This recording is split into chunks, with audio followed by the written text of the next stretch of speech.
Learn the most advanced recruiting techniques. Land the most desirable talent. Launch your company towards massive success. This is the Higher Power Radio Show with Rick Girard. Good afternoon. High-performing individuals come in every flavor. They cannot be identified by looking at a resume. I repeat, they cannot be identified by looking at a resume. They can only be discovered by understanding who the person is, the values they hold dear, and the track record of the impact they've made in the past. Every day, your company loses money when you allow your personal bias to influence your hiring decisions without proper evidence. Quite often, the strongest hire is not the person you envision for the role. I'm Rick Girard, and welcome to the Higher Power Radio Show. We help entrepreneurs and hiring managers win the right hire. We share insights from top-performing rebel entrepreneurs, disruptors, and industry experts like our guest today, Mr. Kelly Robinson, who's back for time number 2. I am here. Excited to have you, Kelly. Thank you. By popular demand, he's back because everybody loves you much more than me. So I'd like to see the stats of that popular demand before I take that, but thank you very much. I think you're still you're in our top 5 podcasts of all time. I just downloaded a lot. Yeah. All right. So Kelly founded Broadbean back in 2001, which was acquired eventually by Career Builder in 2014.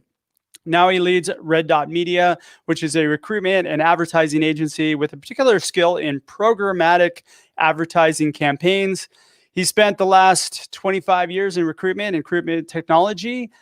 During this time, he has grown, integrated, bought, and sold businesses both within the UK and the US, which makes Kelly the perfect expert for today's topic. Kelly, welcome back to the Higher Power Radio Show today. Thank you very much for inviting me back. I'm honored. It's always fun to sit.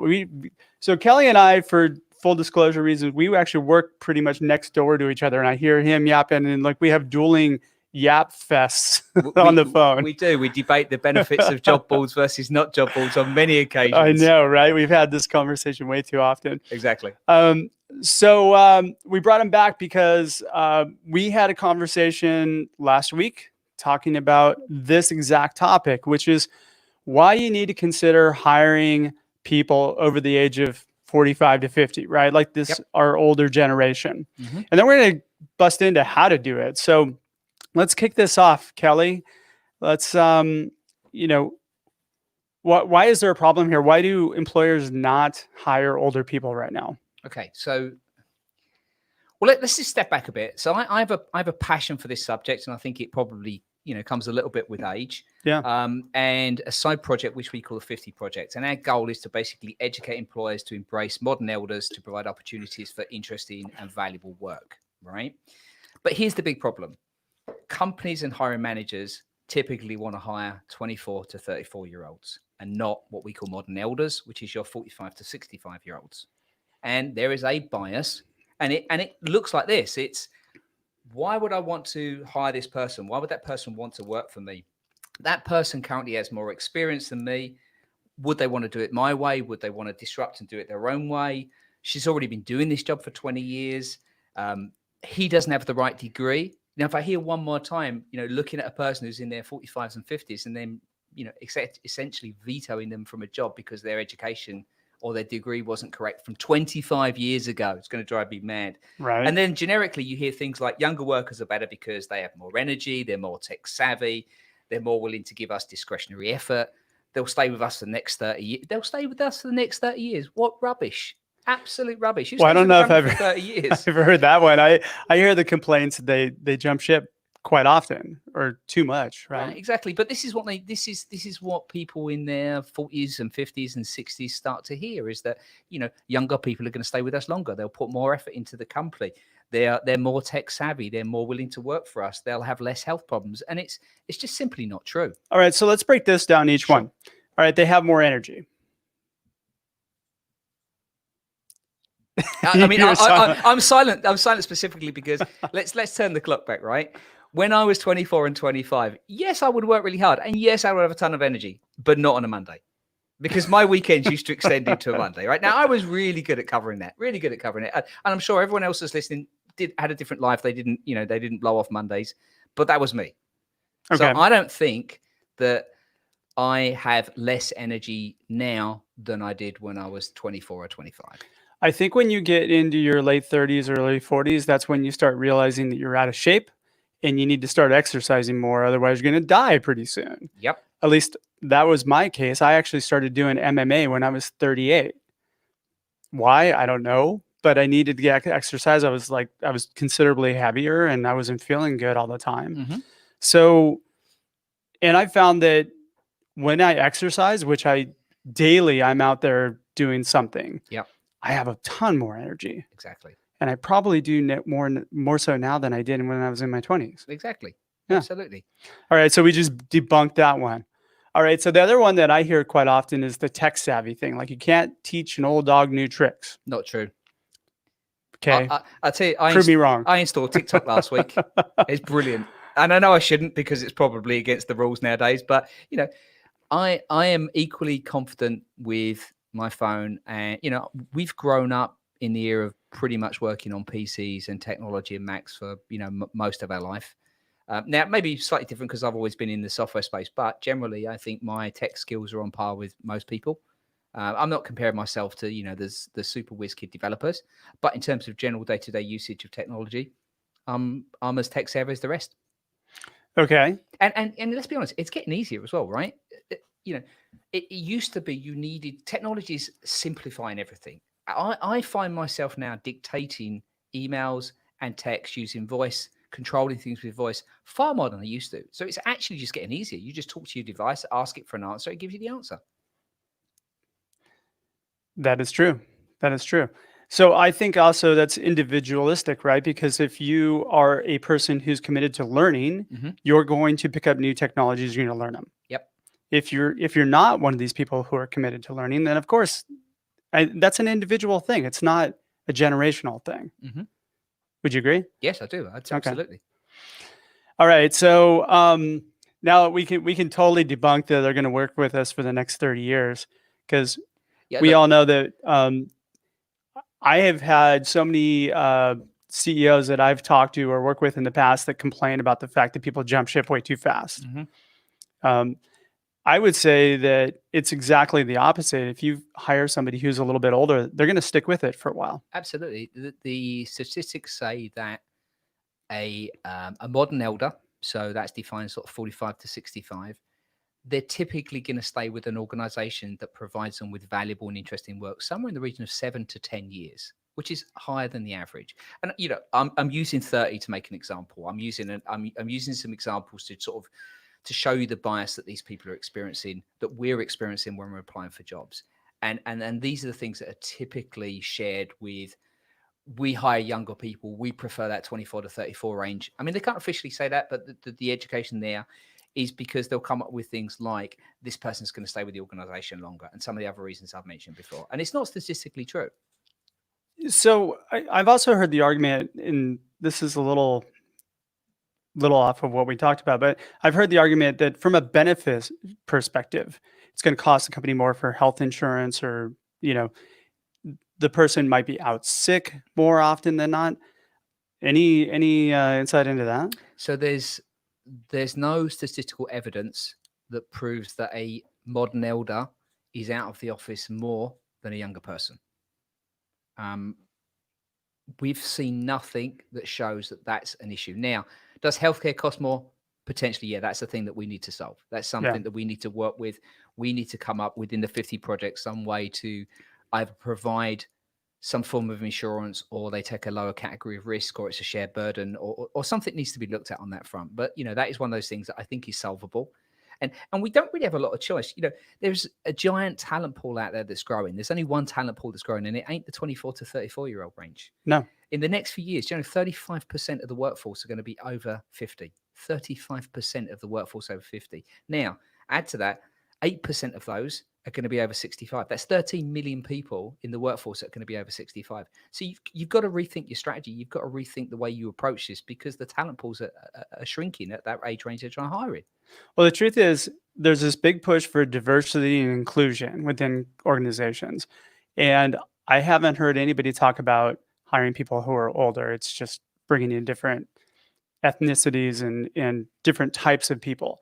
But having a good mix of everything across the board just increases innovation and probably increases productivity. I don't have any data to back that, but I've seen that, when you have a good cross mix of people who are sharing ideas and different experience, the company just thrives that much more.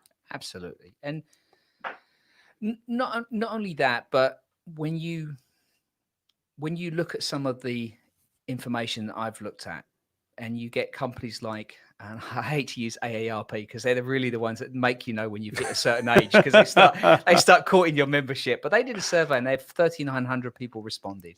3,900 people over the age of 45. Now, 45 is not old, is it? Let's be honest, right? No. 45 is what, the new 35? It's certainly not old. And 61% of them said they'd felt some form of age discrimination when applying for a job.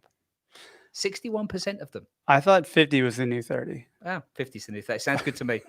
I'll take that all day long. And then I mean, 20. I would high five you, but we're being, socially distant. That's so true. I'm That's not true. high fiving you. Well, elbow you. Yeah, all right. done. Virtual elbows.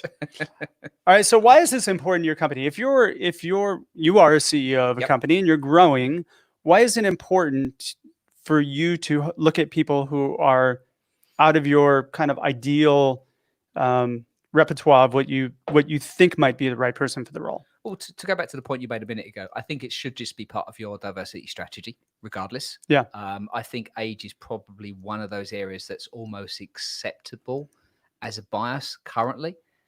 Out of that 61% of people that took that AARP survey, they said that many of them had been asked questions that were related to their age. So from what is your date of birth to when did you graduate to what year did you start college? All those little sneaky recruiter tricks that people use to figure out, is this person in that age range or are they 50? And, a lot of recruiters are in their mid-20s and they don't want to hire their parents. I can see that. So there's some things and some barriers to overcome. Well, okay. And the other thing is that I think companies are trying to be protective of culture, right? So there's that ideal that an older person may not fit in with their culture. I call rubbish to that all day long as well. Nice use of the word rubbish, by the way. I like that. Thank you. I've been hanging out with you too long. Exactly. Very English of you. I totally just went, been spending way too much time with you.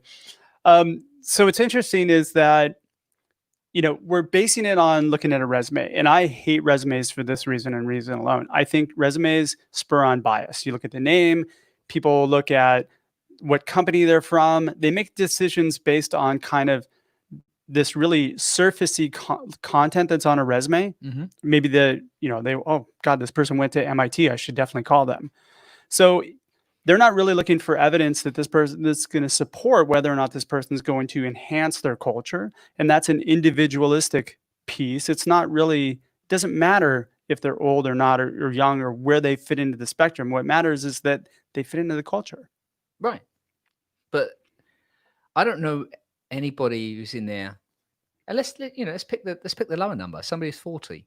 When you're 40, do you go, well, I can't fit into a startup culture? Look at that guy. I think his name's Chip Conlon. He was 52. He was hired in to be one of the kind of key people at Airbnb when it first started. And the reason I remember him is because I read a quote that he said recently, which I thought was quite interesting. And one of the things he said was, how are you supposed to because we're all living longer, how are you supposed to finance a 30-year retirement with a 40-year career? When you think about the math, if you're going to work for 40 years, how do you finance 30 years of retirement out of that number? You simply don't. So we have to work longer. So I think when you look at some of those things, he didn't go to Airbnb and go, well, I'm not going to fit the culture. You look at the people you're working with and you enjoy working with them, and you bring your own dimension to that. Airbnb does a very good job of hiring for cultural alignment, but they don't really look at any of those things. I mean, like I've come across them with a lot of people that have been hired over there that have been older, people in our generation, like 50 plus, and they hire based on, really based on the contribution that person could be making to the company, as opposed to, wherever they fit, right? Absolutely. I've actually lost people that have taken jobs to Airbnb, that,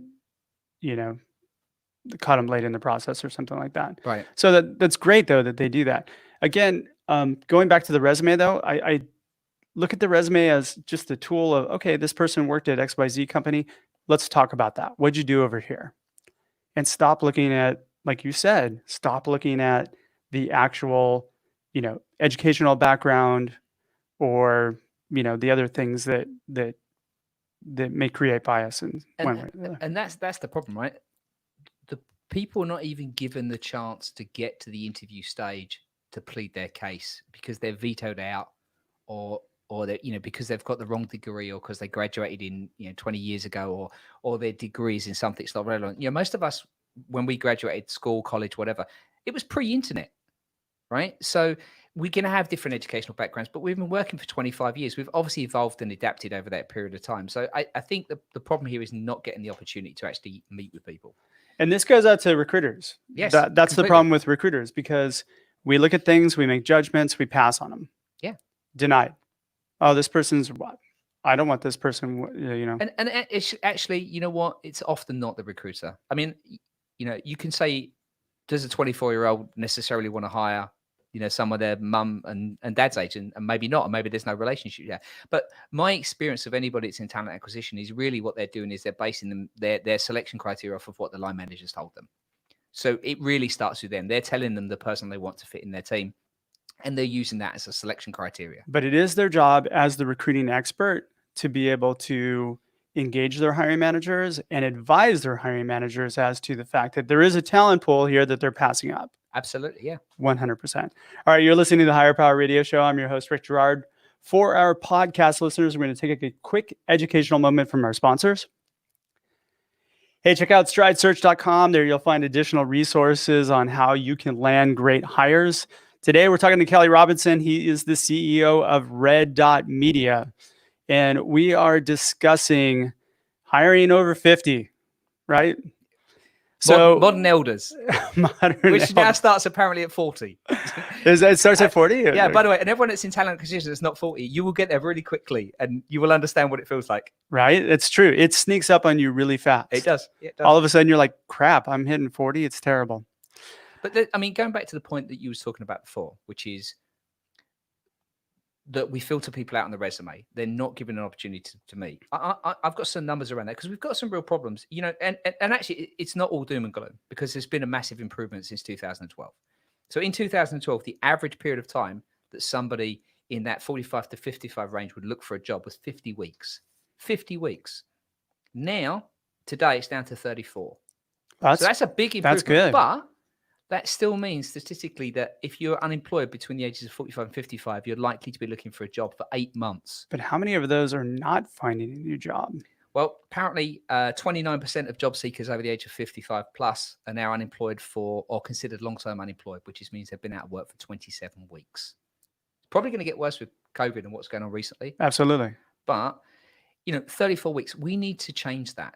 That needs to be improved. Being out of work for 8 months. And if you read the comments, and I do this all the time as part of the whole Project 50, is I look what people write and they'll say things like, I'm a 59-year-old executive assistant. I've been doing this job for 40 years and I've managed to get 4 interviews in the last year because I'm 59 years old. And you just think that's criminal, all that experience, all that knowledge, all of that wisdom. And these people don't even get an opportunity to plead their case. They're filtered out before people even know if they're part of the culture. I can hang with 25-year-olds. I can go down the pub and have a beer with them. Why, I will fit any culture. Right. But my resume wouldn't get me through the door. You're a chameleon. You're adaptable. And that's crazy to me that there's nobody more motivated than that person to come in and do a great job. Exactly. I mean, they're going to hit the cover off the ball for you. All right. So let's talk about how we do it. How would you advise a entrepreneur or a hiring manager right now? How do they need to change their thinking, or how do they need to look at this in order for them to effectively be able to open up that talent pool for their company? So my advice is 5 things to consider. 1, start valuing wisdom. We talk a lot about EQ. There's an awful lot of that in that age range. Start valuing wisdom as much as you do disruption. We all want to hear startups disrupting industry. But, maybe some startups could do with some wisdom. and that could be really useful. I would say think of age as an essential part of diversity. It's part of it. It's the same as every other part of your diversity strategy. Consider people that can bring that in. And then my three favorites are: please don't rule someone out for being overqualified before you even speak to them. Please, please, please don't rule out someone out because their boss is going to be younger than them. I don't care if my boss is younger than me. If I respect that person and they do a good job, I'm not going to come and disrupt it. I want to work with nice people, right? So there's this immediate thing that, oh, well, I'm younger than them, so they won't want to work for me, which is just not true. Not true at all. Nope, not at all. And then finally, and this is the thing that bugs me the most, is please don't rule somebody out because of their education. If they're 45 or 50 years old, they've been contributing for 20 years. Does it really matter where they went to school? Or even if they didn't go to school? When I left school, it was perfectly legitimate. You had two career paths, right? If you wanted to go to college to read for your degree, because it was considered reading for a degree back in those days, you did. And if you wanted to go to work and learn through experience and almost like an apprenticeship route, that was considered a completely viable option. We've been brainwashed now to think that the only way to go is to get the degree first. And so a lot of people that are in that 45 to 55 range, that wasn't such a pressing thing to do back in those days. So please don't rule them out because of education. And don't put people who have an education ahead of them. Give everybody an opportunity to talk. Absolutely. There are people who have gone to Ivy League schools who haven't done anything since they've gotten out. Exactly. And there are people who have never gone to school who are highly productive, right?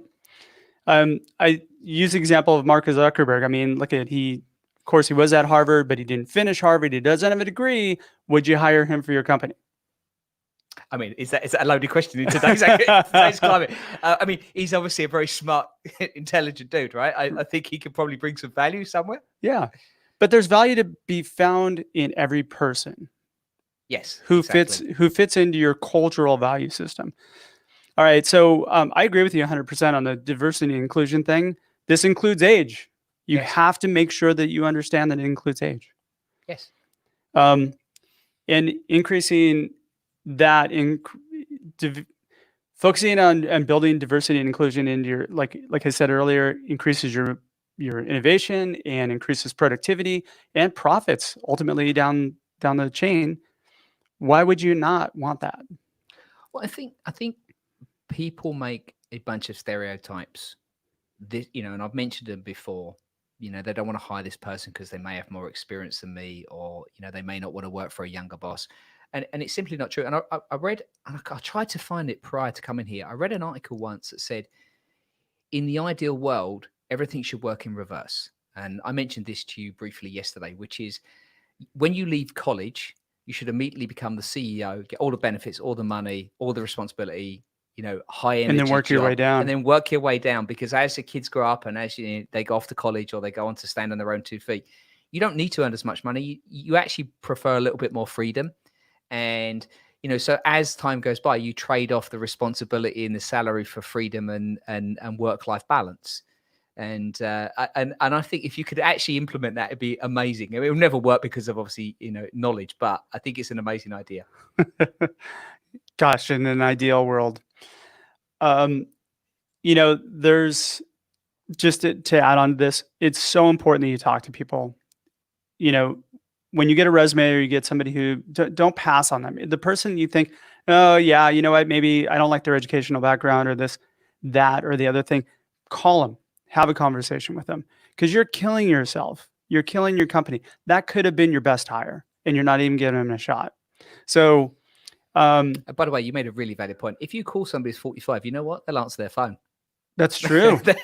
That's true. They will have a conversation and they will actually tell you the truth. They will give you exactly what you need to learn in order for you to figure out whether or not you should hire them. Absolutely. Or bring them in for an interview.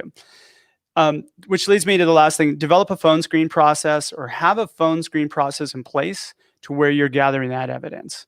Because that'll support whether or not that should be the number one thing that you're making the decision on. Mm-hmm.